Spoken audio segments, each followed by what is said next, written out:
नमस्कार साथियों, unique politics पे आप सभी का स्वागत है। साथियों, आज मेरे बीच में बहुजन समाज के एक कर्मठ नेता जो 2007 से 12 में विधायक पद पे भी रहे हैं, पूर्व विधायक जी हमारे बीच में है, विनोद जी।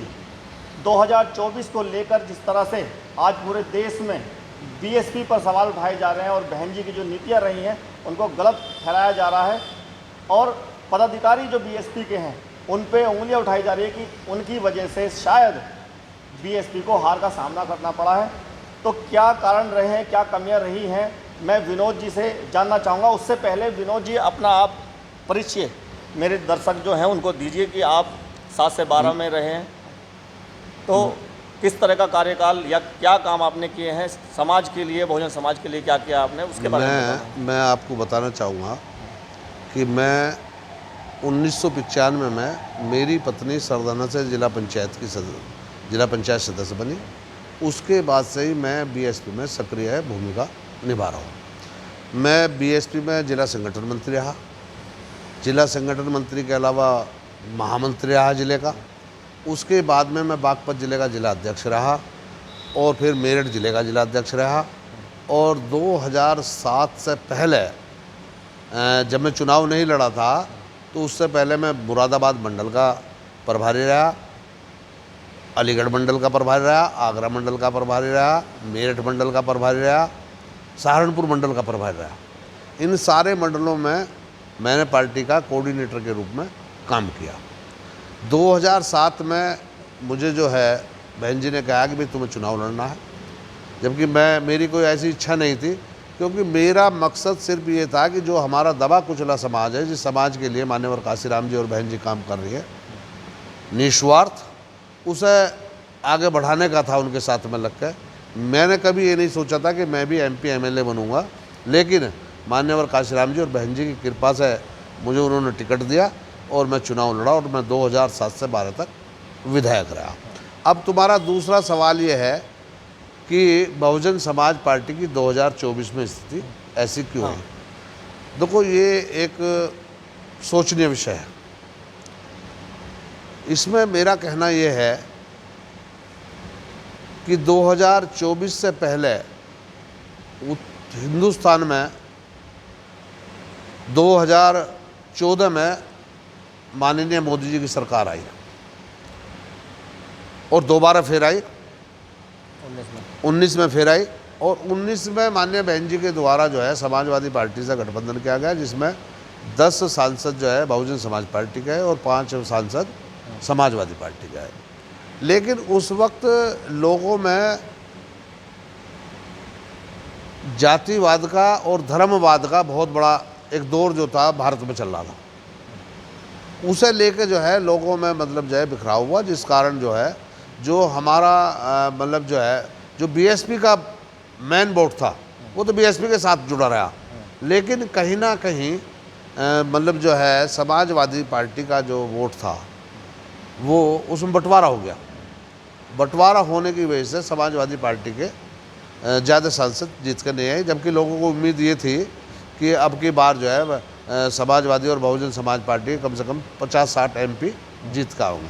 लेकिन चलो, वो जो भी कुछ रहा, उसके बाद में जो है माननीय बहन जी ने घोषणा कर दी कि भाई अब हम चुनाव अलग लड़ेंगे। लेकिन अलग लड़ने की तो माननीय बहन जी ने जैसे घोषणा कर दी थी, जब हम काम करा करते थे बहुजन समाज पार्टी में तो हम लोग जो है एक दूसरे को चेक करते थे।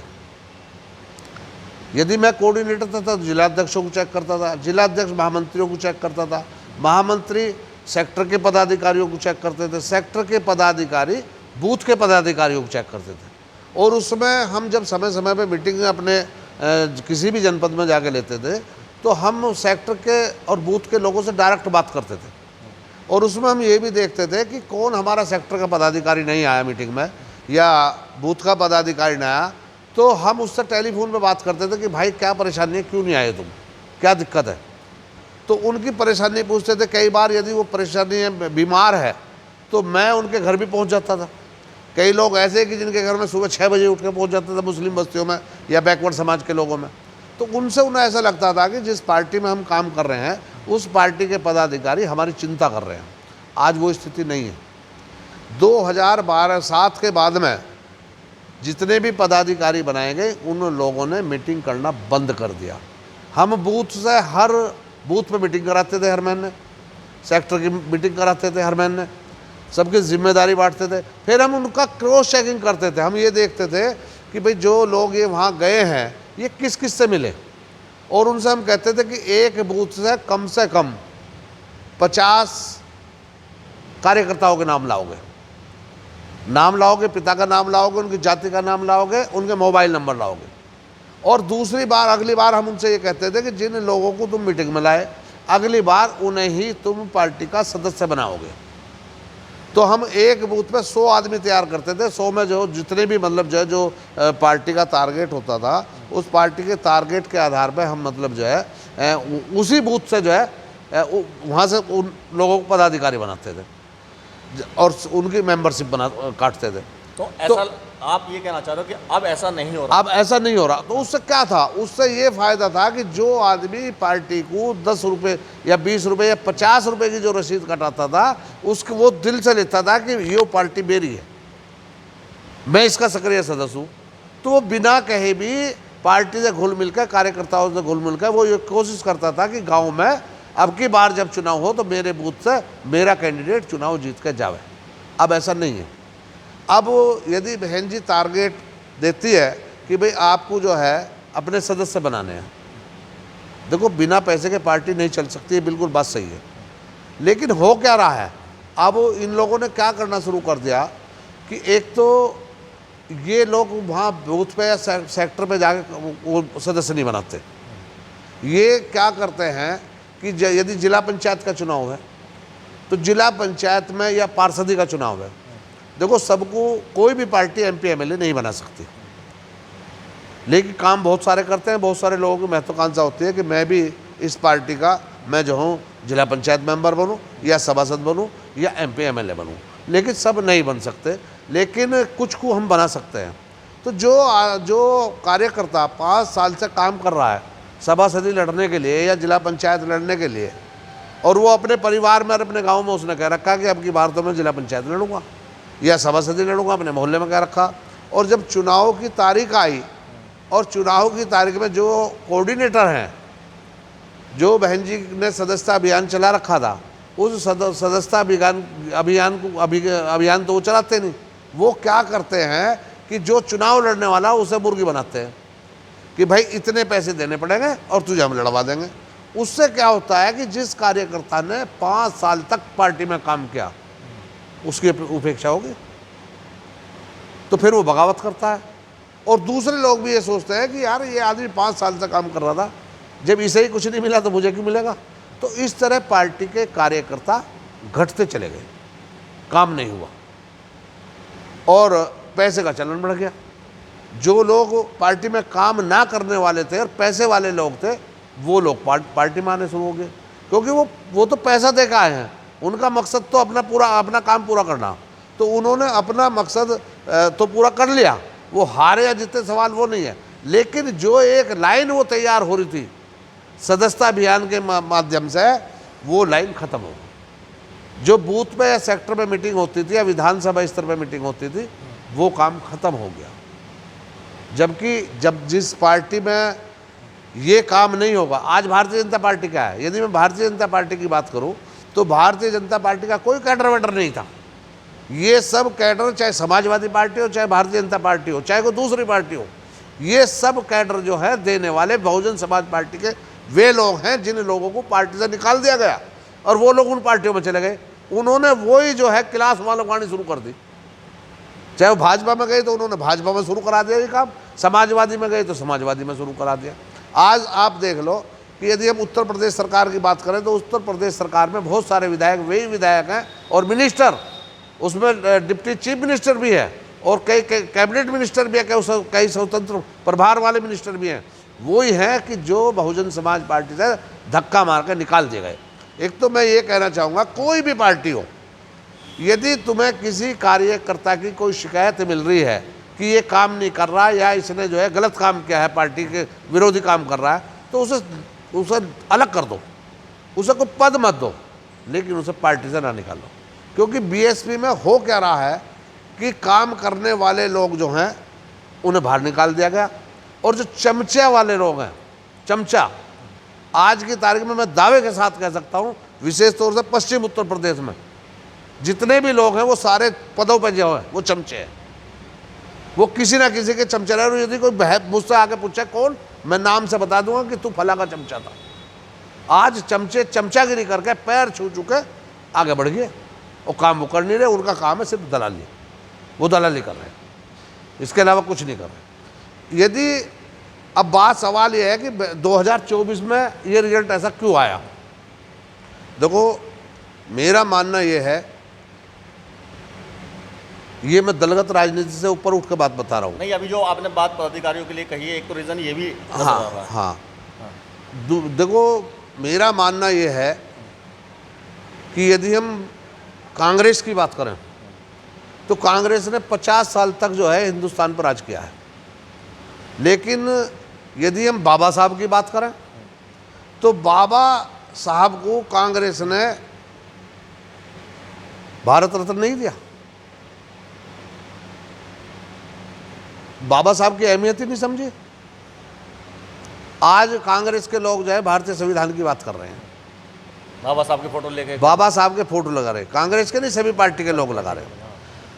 भारतीय जनता पार्टी के लोग भी आज भले ही लोग ये कह रहे हो कि भाई ये झूठ प्रचार करा, लेकिन सच बात यह है कि भारतीय जनता पार्टी के लोगों ने इस बात की शुरुआत करी थी कि हम भारतीय संविधान को बदल देंगे, और उसी के झांसे में जो है आके जो बहुजन समाज पार्टी का जो वोटर था उसमें बिखरा हुआ है। वो समझ नहीं पाए, या बहुजन समाज पार्टी के लोग समझा नहीं पाए, सच ये भी है।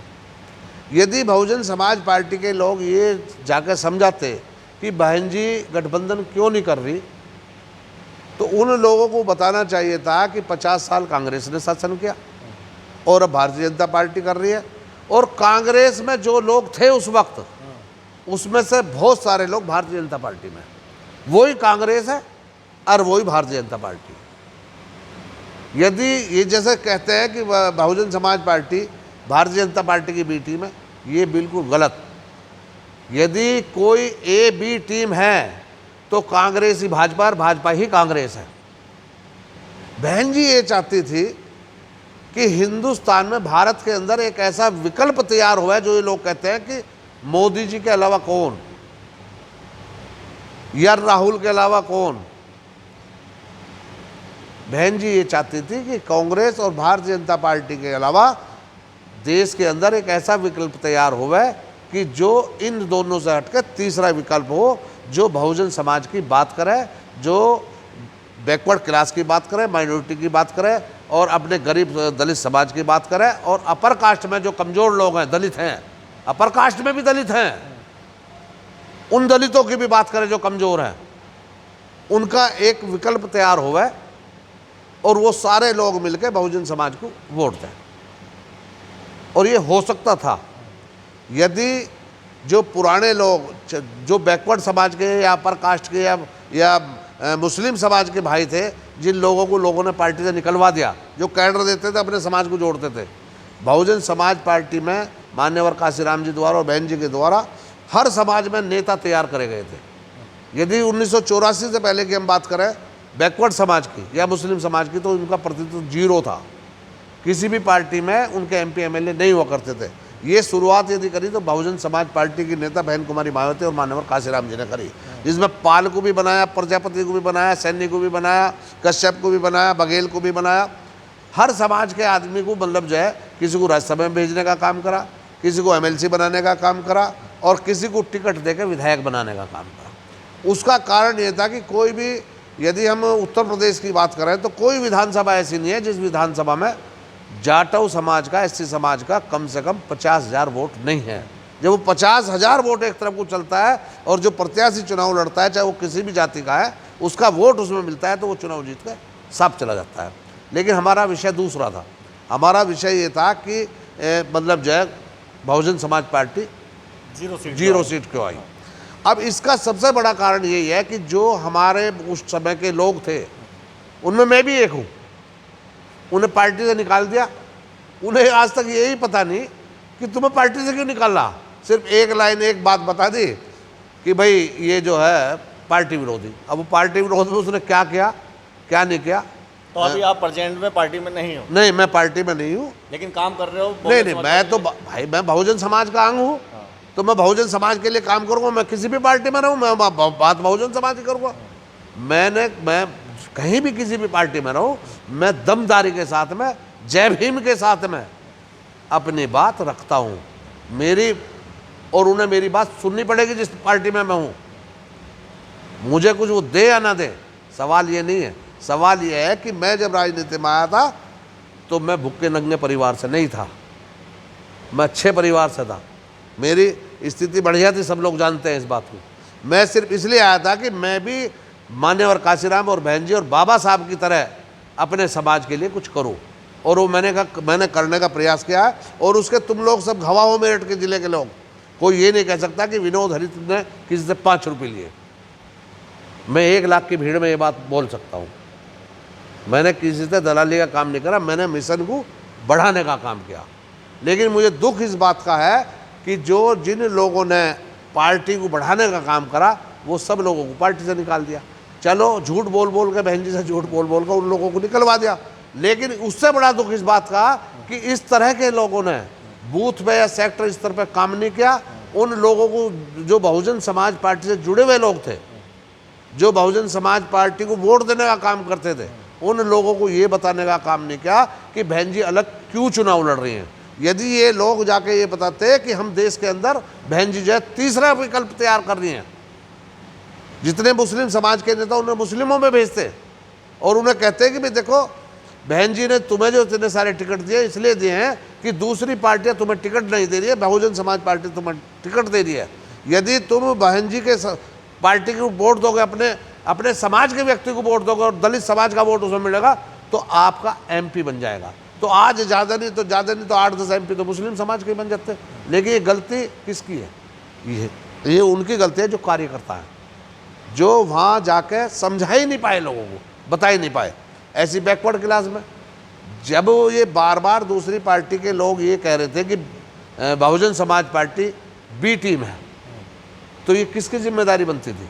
ये बहन जी की जिम्मेदारी नहीं थी, ये कार्यकर्ताओं की जिम्मेदारी थी कि जिस तरह से मतलब मधुमक्खी के छत्ते की तरह जैसे लोग पहले जाते थे, प्रचार प्रसार करते, साइकिल यात्रा निकालते, मोटरसाइकिल यात्रा निकालते, गांव-गांव में जाकर जो है मीटिंगें करते और बताते कि नहीं, कोई B टीम नहीं है।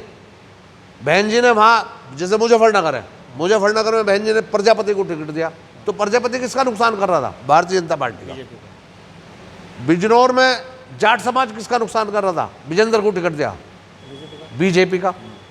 ऐसी बहुत सारे मतलब जो है क्योंकि B team Bharatiya Janata party के बता रहे थे, तो जब ये नुकसान बीजेपी का कर रहे हैं तो B टीम कहाँ से होगी? इसी तरह से कहीं कहीं जो है, जो अभी मैं देखता हूँ कि कुछ मीडिया में के जो यूट्यूबर हैं वो ये कहते हैं कि भाई बहुजन समाज पार्टी यदि चुनाव नहीं लड़ती तो अखिलेश जी की जो है 16 सीट और बढ़ जाती। तो मेरा मानना इसमें यह है कि सब पार्टियों को चुनाव लड़ने का अधिकार है, अपनी बात रखने का अधिकार है। यदि इसमें मैं ये कहूँ